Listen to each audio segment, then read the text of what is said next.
I'm Michael Foreman, and I'm going to read you my new story, which is called Stubby, a true story of friendship.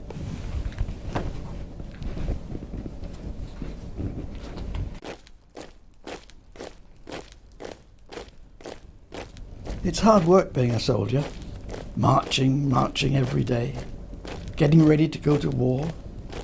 But I'm told my country needs me.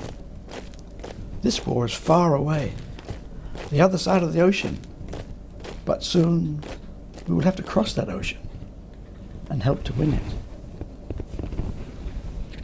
We're woken up early every morning by a toot toot toot toot on a bugle for yet another day of marching and shooting practice.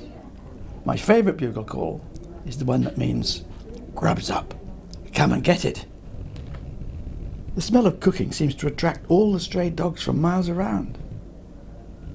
One dog in particular seems to find me every time I settle down to my sausage and mash. He is an odd little dog with a flat face and short legs. I decide to call him Stubby. Now Stubby follows me everywhere. The other soldiers laugh when they see him marching along beside us.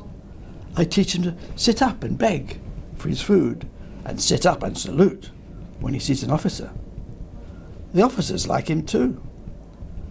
Stubby seems one of us now. I know I will miss him when we go off to war. Well, that day has arrived. We march to the train station and begin to climb aboard.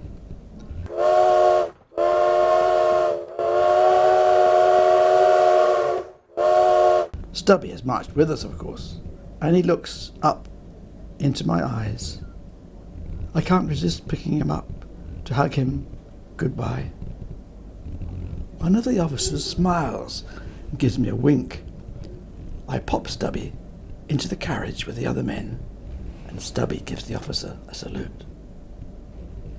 At first, Stubby seems alarmed by the rattle of the train and the countryside whooshing past the windows. But we share our food with him, and he begins to enjoy himself.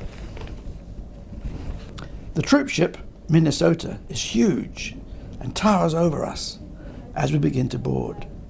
I wrap Stubby in a blanket, and a group of us smuggle him onto the ship.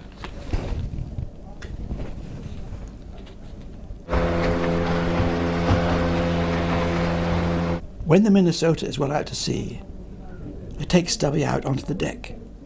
The sailors now think Stubby is the official mascot of our regiment, and I teach him to salute the ship's officers. Stubby loves standing right at the bow of the ship to feel the wind through his whiskers.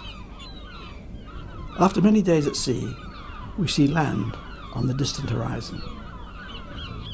I feel a mixture of relief and fear. Relief to see dry land at last, but fear because it is a land at war. Things are getting serious. We have changed our soft hats for steel helmets. Soon we are marching again through towns and villages, cheered on our way by the local people. Stubby always gets the loudest cheers, especially from the children, and he's never short of tasty titbits.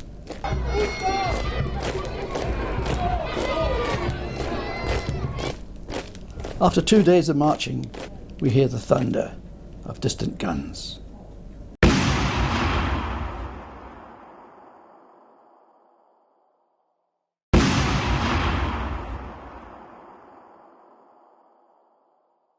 The villages here are deserted and in ruins.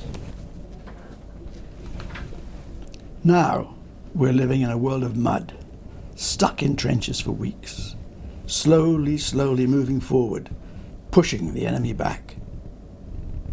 Dogs can hear better than humans, so Stubby becomes a very good guard dog, warning us of approaching enemy soldiers. One night, he finds an enemy soldier spying on us and catches him by the seat of his trousers and won't let him go. Often, Stubby's amazing sense of smell warns us of poison gas attacks. We all put on our gas masks, and Stubby's too. He has become an important member of our company. At night, we try to sleep in muddy trenches. It is cold, and Stubby and I snuggle to get warm, but we cannot sleep. All night long the sky is lit up by thunderous gunfire.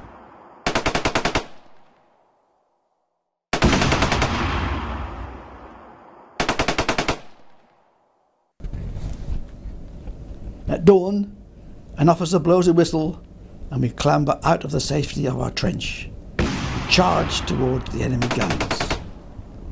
I tell Stubby to stay safe in the trench, but he follows me anyway. Bullets are zipping and whistling around us. I see some of our friends fall into the sea of mud.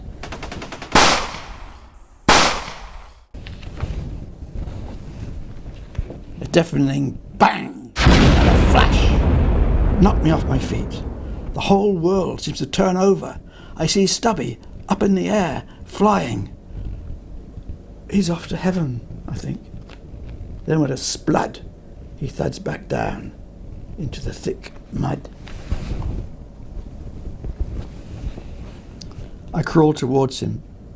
He is covered in mud and blood, his eyes full of pain, looking at me. I'm sorry, old friend. I'm sorry I brought you to this stupid war. I wrap him in my jacket and carry him back to our trench.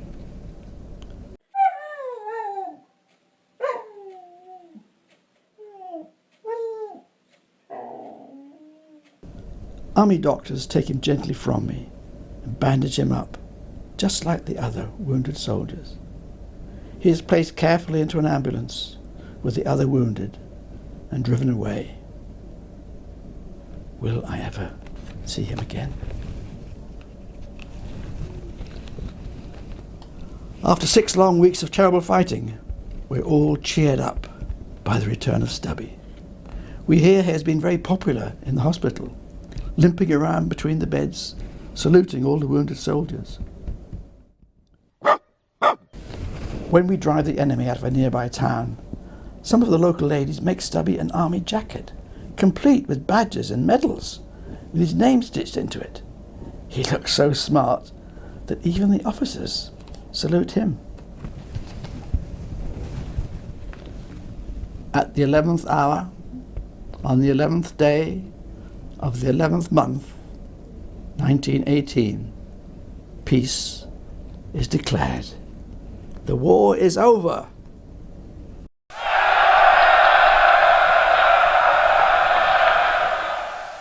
Soldiers from both sides lay down their guns and climb out of their trenches.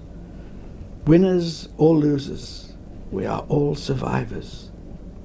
The enemy are young men like us, and we all just want to go home. This time we don't need to hide Stubby when we climb aboard the troop ship to cross the ocean. He is a hero.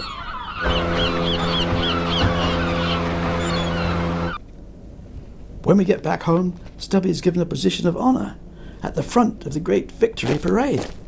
Bands are playing and the streets are crowded with thousands of people waving flags and cheering.